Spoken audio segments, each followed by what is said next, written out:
welcome back to another episode of Gear Talk. I am Wes Cash, and thank you so much for joining us. This is the podcast where we are connecting reliability professionals with reliable information. So today is a question that we actually get quite a bit working here at Noria, which is, what should we be looking for in a champion for our lubrication program? So with that, I have brought in Travis Richardson. So Travis works with us here, and he has helped develop hundreds of lubrication programs on 5 different continents at this point. Yep, So, yep. I mean, you've definitely seen it all. So Travis, first and foremost, thank you for joining us here. Yeah, thanks for having me. Now, part of this podcast, we want to make sure that people understand the individual that is given the information and who we're talking to. So if you don't mind, maybe a little bit of an introduction, a little bit of background about yourself. Sure. So, Travis Richardson, worked with Noria for 8 years now, 8 years, and technical consultant. Been around the world assessing lubrication programs. So, auditing them, see what they're good at, where their weak points are, and building lube programs. So go and look at rotating equipment, putting all that into a data set and delivering that back to them. Now, in my opinion, I always tell people that there is nothing inherently difficult about lubrication. It's easy enough that you go, you grab the grease gun, you Yep. put grease in the bearing, right? That on its surface, it's pretty simple. Now, we know that doing it the right way over an extended amount of time, that's where it starts to get difficult, especially as we have more and more people involved. So from your experience, you're saying that you kind of need, one person or someone to own or champion the program, right? Yeah, you do want that one person, the one leader. And I always say, if you're looking for that kind of person, you want a guy or a person that's willing to do the right thing. It's the small things that matter. So, Yes. so you walk up 8 flights of stairs at a power plant and you're up on the top deck of the plant. You realize you have the wrong grease. You want the person that's going to go back downstairs and get the right grease, not just say, hey, this will work and put that in there. So it's the small things. And obviously they build up over time. I think that's a great example, right? I mean, because there's so many people that would probably just say, I've got this grease with me. Grease is grease. Grease is grease. There's an experience aspect of that, or maybe even an educational aspect of understanding the problems associated with putting in the wrong greases. But when you have worked with programs, because you've seen them across the entire spectrum, from maybe just getting started or non-existent, all the way to world-class and award-winning. What if we think about the award-winning ones? What are some of those hallmarks of a good lubrication program, and really kind of the person at the helm that's driving that? So the biggest thing is believing in the program, right? So good lubrication does it does affect reliability of the machines in the plant. So somebody that believes in that, somebody that's a leader too. So you're oftentimes working with people, maybe an operator, another mechanic that may not believe in the program. So it's helping other people adapt to those ideas. Hey, let's look at it a different way. Cleanliness does matter, using the right lubricant. So a leader is somebody that we want in that position. Now, would you define a leader as someone that can maybe not just command someone to do something, but get them to agree that it's the best way to do something? How would you define a leader? Yeah, that's the tricky part, right? Because especially now in maintenance, you have a lot of younger guys, 20, 22 years old, that are working with guys that are going out the door, 64, 65, 67-year-olds. And it's all about, you may have the young guy trying to convince the senior guys. So it's, convincing them. It's not being the strong arm. This is the way we're going to do it. But let me show you a better way, why it matters, contamination, having that little bit of knowledge in your pocket and maybe explaining to them why it does matter. So thinking about the knowledge aspect, I think a lot of people get turned off, or maybe don't think that they can champion a program because they're not a technical expert in lubrication. Yep. Do you think it requires technical expertise to be the leader, the champion of the lube program? I don't think so. If you think about it, just the nuts and bolts or the small pieces of it is keeping dirt out of our equipment, being able to inspect equipment and lubricating it at the right time. If you could take care of those aspects, across a large plant, it kind of breaks it down. You don't need to really know hydrodynamic lubrication or any of that. We just need to know that contamination kills our working components, and we need to use the right lubricant. So the educational aspect of things, I agree with you wholeheartedly, right? Yeah, I don't think that anyone necessarily has to be an expert to be able to formally improve a lubrication program.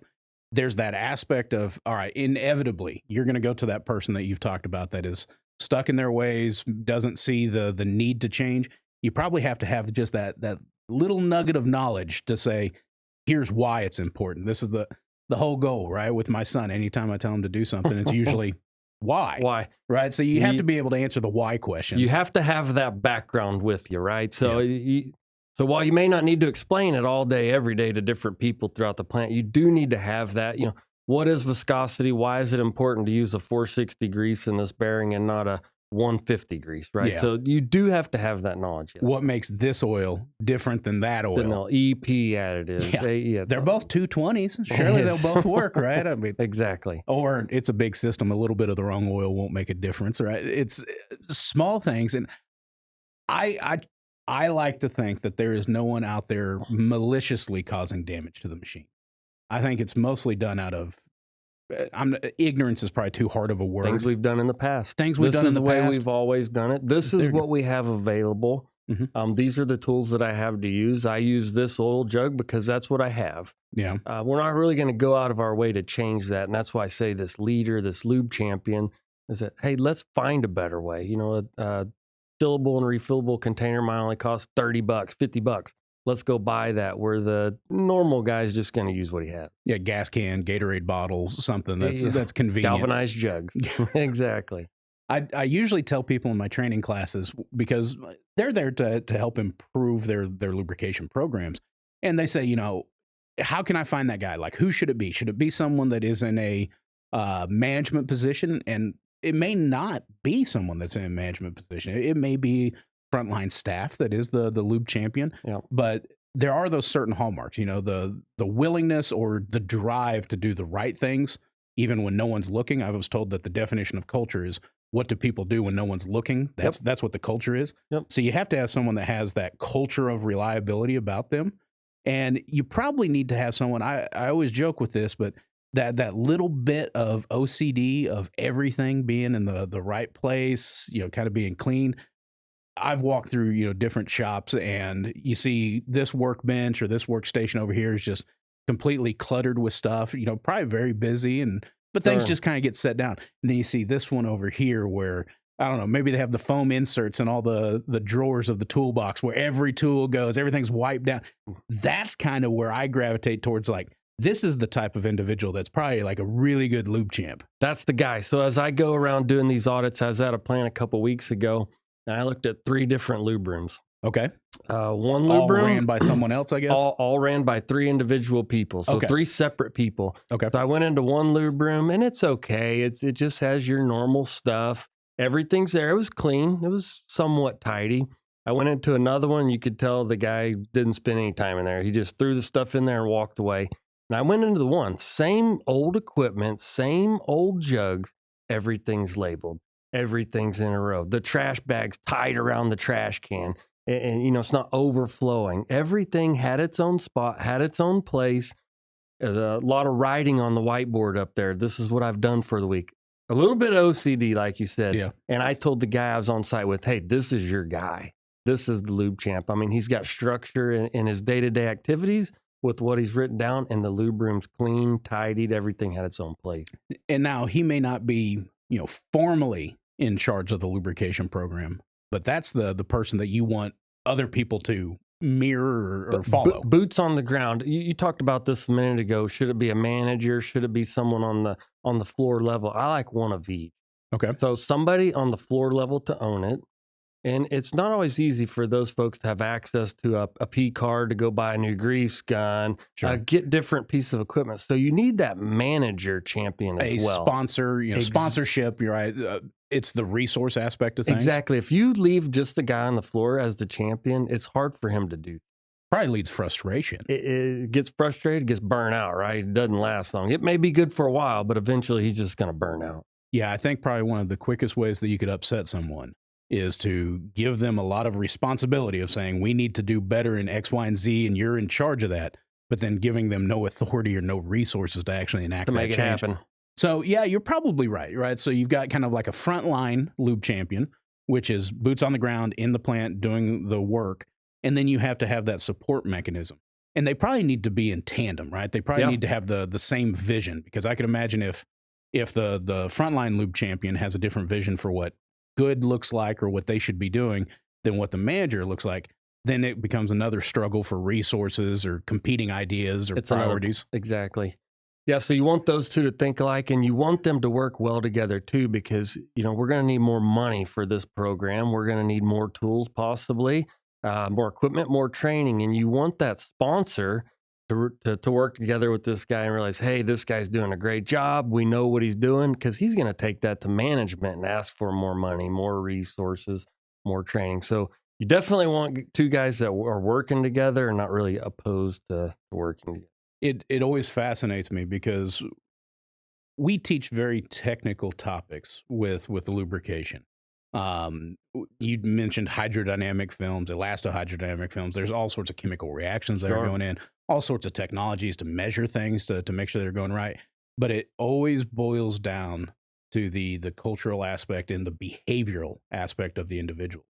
Lubrication is by and large a behavioral science, right? Because if we're wanting to improve, it requires changing of habits and changing of practices. And education is a component of that. But realistically, the best change kind of comes from within the organization, right? Because we kind of come in and kind of bounce in, bounce out, and kind of leave a lot of, all right, here's our recommendations. Here's a roadmap to get there. You have to have someone that kind of takes that and says, all right, this, we're going to run with this. We're actually going to make practice or progress towards it.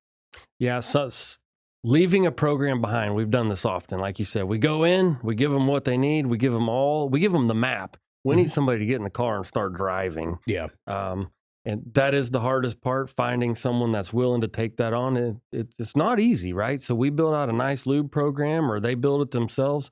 They have to implement this. And you brought up culture. You may be the only one on board with this idea, and you have to try to change the culture of everybody else that you're working with. So I think it's good to know, though, that one person is oftentimes enough, because if you're able to put in enough changes, and usually I tell people, start where it's going to be the most visible. That's it. Because if people can see and notice a change, man, that garners more buy-in and support than probably credentials hanging on the wall or anything else. I mean, that is really impacting someone's day-to-day life at that point. When we do hardware modifications at a plant, I always suggest picking a pump, a gearbox that everybody's going to walk by every day. Really go out on that. Put the lube tag on there. Put a good sight glass on there. Put a good breather on there. Everybody's going to walk by. They'll even tell you, hey, the oil level's low on that gearbox, or that lube tag's falling off. They'll notice these things, and they'll start to buy in eventually. If you start working in the back of the house, on machines that people don't see often, and you start proving points about, hey, we got some good run time out of this, people aren't paying attention. It needs to be shown. That's the way you change the culture.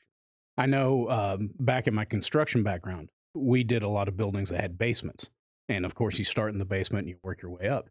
Well, you're in the basement working for, a month? Yeah. And the customer's upset because they're saying, I can't see much progress. Well, everything that we're doing is below the ground. Now, when you get to that ground level and the walls start going up and stuff, like, they get excited because now it's moving fast. See the doors going in, the windows going in. It looks nice. Right. Yeah. So in a lubrication program, it's important to work on the basement and work on the foundation, absolutely. But you have to do enough to garner that support, especially from management. Now, I love your idea of starting with a very visible machine of doing things the correct way, because you've now turned basically everyone into an inspector in your plant as well.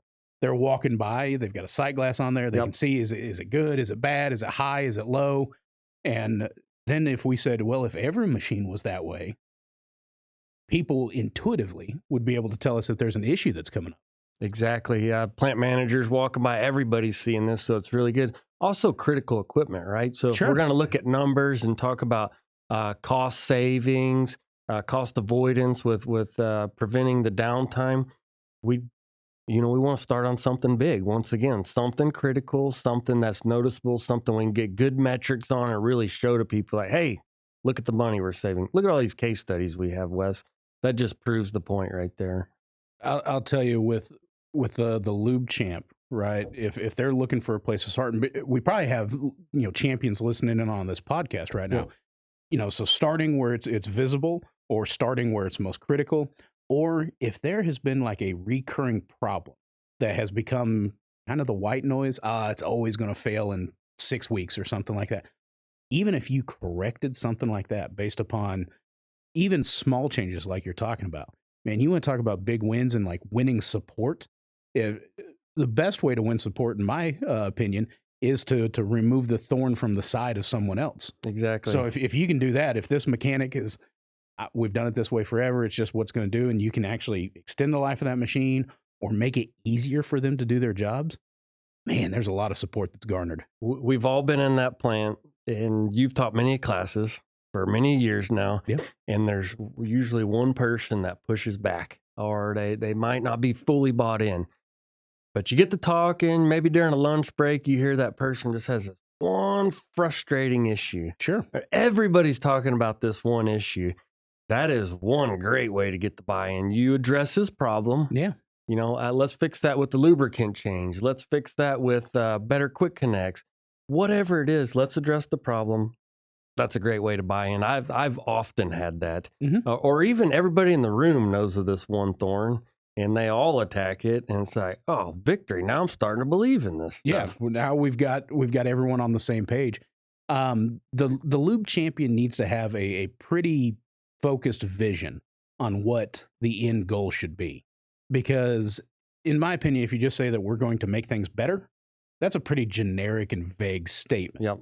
We should be able to say, all right, when we are done or when things are implemented, we should be getting X, Y, and Z.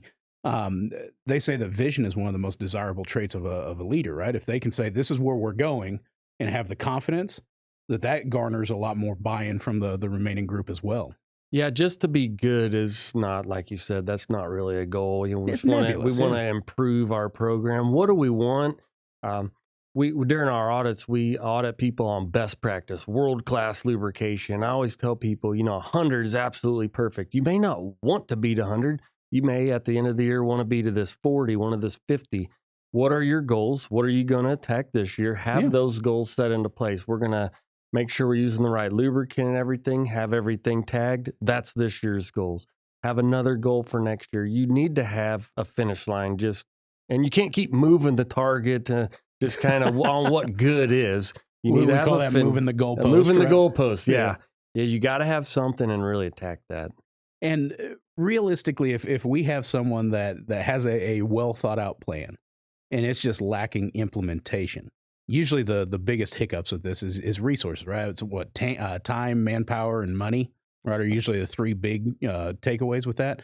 So frontline staff getting that management support. So I think you're absolutely right. Having that lube champion that also has that management backing. So there may be it. I don't think the success rise and falls is on a single person. Sure. But if you start to get into your smaller group of those that are really stakeholders in it, boy, you can move pretty quick too. So obviously, whenever we're trying to garner that support, a lot of times you do have to show success at some point. And that success can come in many different ways. It could come with, a lot of people do like mean time between failure. Yep. Have we improved that? That's kind of long term. Downtime, right, over a course of time, what is going on. I kind of prefer uptime versus downtime because I want it to be a positive, connotation as opposed to negative. Safety ramifications. I love oil analysis metrics because it's quantifiable. I mean, it is actually measured. It is data driven. So how close are we to targets? How many abnormal or alerts do we have over this period of time per number of samples? And that can actually start to show, because if we know where we're at right now, and I think sometimes people miss that of documenting kind of where they are right now, starting points. You can actually show the progression over time. I like those metrics. Oil analysis is a great one. The other one is basically, are we getting our PMs done? What are our PMs? PM compliance is thrown around often. You've heard that, PM compliance. Are we getting these things done? Well, first we need to optimize and then go compliance off those optimized PMs. Now, optimized PMs to you means what? So making sure we're doing the right thing, Okay. Removing the ones, if we're just walking around doing random inspections or inspections that don't really bring value, let's not do those. Okay. Let's focus on the critical pieces of equipment. Make sure everything that has a lube task is written down in a proper a procedure and a task, and we're getting those PMs done. Basically, removing all the things we don't need to do and focusing on the things we do need. So, number of ways to improve a program. Starting point, document where you are right now, identify your key team members. Is that about right? That's it. So, Travis, unfortunately, we're kind of running out of time here. I know that you've got a wealth of experience that a lot of people would like to hear from. But before we close out, kind of key takeaways, if there was just a couple things that you really wanted people to take away from this conversation, what would it be? Sure. I would say that, stand up, being that lube champion, that's a job not many people, go after. When I go to these plants and say, who's going to run the lube program? It's not a lot of people raising their hands. Fingers pointing all over the room. All over the room. But having that ownership, I've seen a lot of people be rewarded well because of this. They really found their niche in this champion.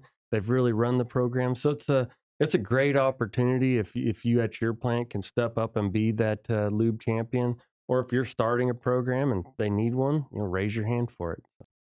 All right, Travis, definitely appreciate it. And for everyone that has been listening, if you kind of feel like this is resonating with you, it's very possible that you could be that champion. In fact, here at Noria, we do have a Reliability Champion Award. So you may want to look at it and maybe apply for something like that. I mean, it does give you some recognition. And of course, this is tied into our Reliable Plant Conference that happens in the summer. So for anyone that has any questions, comments, or even any other topics that they want us to cover, you can send us an email at podcast@noria.com. And please like and subscribe. That really helps us with the work we're doing here with the podcast. But for Gear Talk Podcast, I'm Wes Cash, and we'll catch you on the next episode.